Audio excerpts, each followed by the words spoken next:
Venezuela is receiving hourly, not daily, hourly, massive transport airplanes from both Russia and China. This buildup in the Caribbean is as much about China and Russia as it is about Venezuela. U.S. wants to assert their dominance in Latin America because recently Latin America has been very friendly with China. Trump's about to invade Venezuela. He's calling it a war on drugs, but that's complete BS. This is about oil, the world's largest reserves, and stopping China's influence in Latin America. The data shows it'll be another Vietnam. Let's break down the clips and expose what's really happening. Trump declares Venezuela airspace closed. I think the orange man is actually drunk with power because he thinks he has the power to just shut down the airspace in another country. And of course, Venezuela government has responded, said it forcefully rejects Trump's claim about closing the airspace and it was a colonial threat intended to undermine the country's territorial integrity, aeronautical security, and full sovereignty. If you're wondering why Trump is going after Venezuela, I don't know for sure, but I do have a few guesses. Number one is oil. Duh. Venezuela has like world's #1 proven oil reserve. A regime change could give US oil companies access. Number two, geopolitical control. Venezuela has been sending oil to Cuba. Cuba is a US adversary.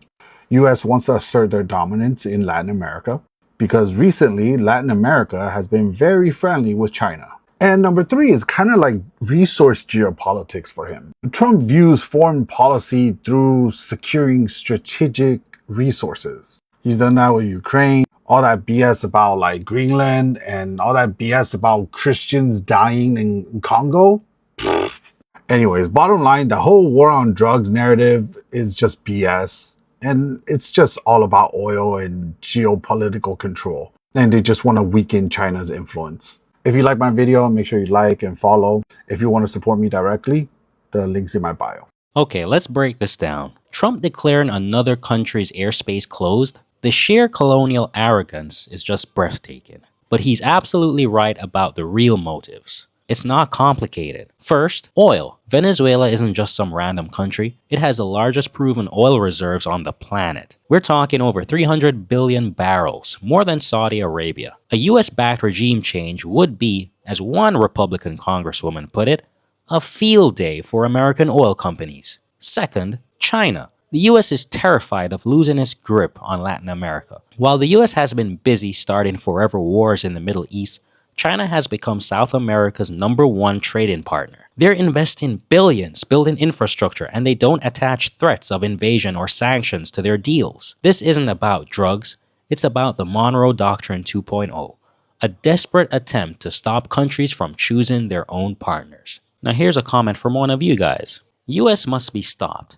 They unilaterally implement tariffs, sanctions, fund chaos, chemical weapons, wars, print money freely, and weaponize everything from the US dollar, SWIFT, etc. Remember, the US lied about Iraq having weapons of mass destruction and invaded them, which caused millions of lives lost or displaced. The reason the world is so messy now is due to US hegemony. The US must be charged with war crimes for all the wars they've created throughout history. I have no idea what this adventure in Venezuela is about. But it is very obvious that the presence of Russian and Chinese ships that are now down there in the ocean right off of Venezuela, I mean, that's the Monroe Doctrine. Where is it? Either the United States prevails there or it doesn't. I don't know what Maduro, the Russians, and the Chinese are planning to do, but could that be a tipping point? Yes. And then you have to ask yourself the question, which in this case I think is very important. It may seem as a symbol, but it's more important than that. Plus, symbols can be very important. Over the last 2-3 months, Mr. Trump has authorized the killing of about 85 people in little fishing boats around Venezuela and that part of South America. These are people who in the past would have been approached by an American naval vessel. They would have been required to stop. They would have been inspected. If they were carrying drugs, those would be confiscated. They would be arrested and taken to wherever they came from. Suddenly, we don't stop the boat. We don't arrest them. There is no evidence. There is no lawyer.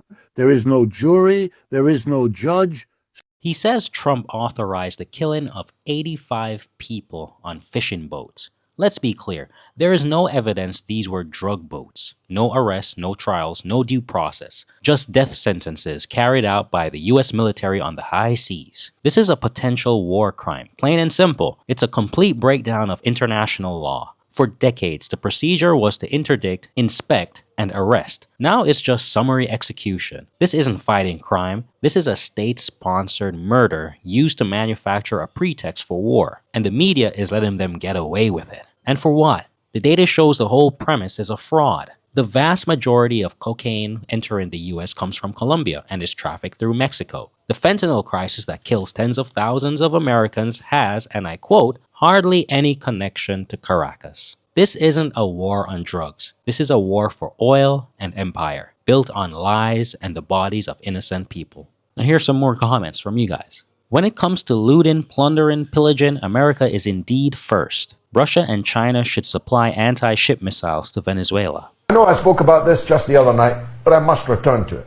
Because there are now 25,000 American soldiers, sailors, and Marines in an entire battle group, including aircraft carriers, off the coast of Venezuela.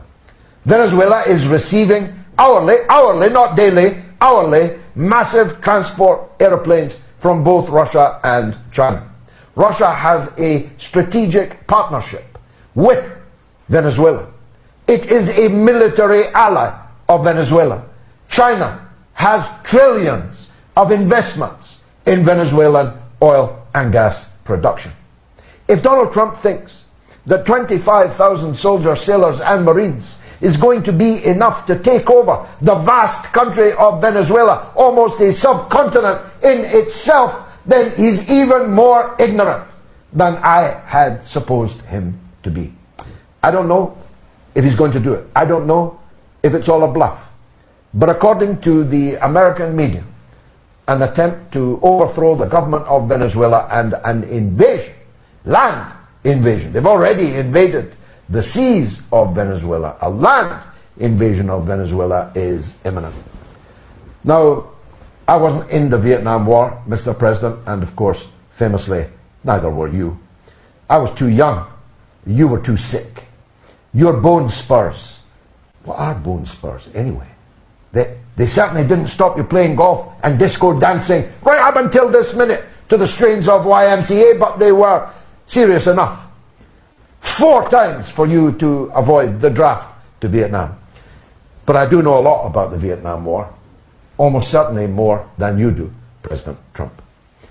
I loved the Vietnamese people long before I ever knew that I would have children of my own that could easily be taken to be Vietnamese. I have crawled in the tunnels in Vietnam where the resistance, the Viet Cong and the North Vietnamese army crawled on their bellies only to pop up and take a terrific toll on American soldiers in the Vietnam War. 58,000 American soldiers died in the Vietnam War. Hundreds of thousands of American military personnel were maimed, wounded, many of them for the rest of their lives in the Vietnam War. Millions were psychologically destroyed, their lives unalterably changed by the experience, the horrific experience of the Vietnam War. Mr. President, I'm here to tell you, if you invade Venezuela, you are invading a Latin American Vietnam.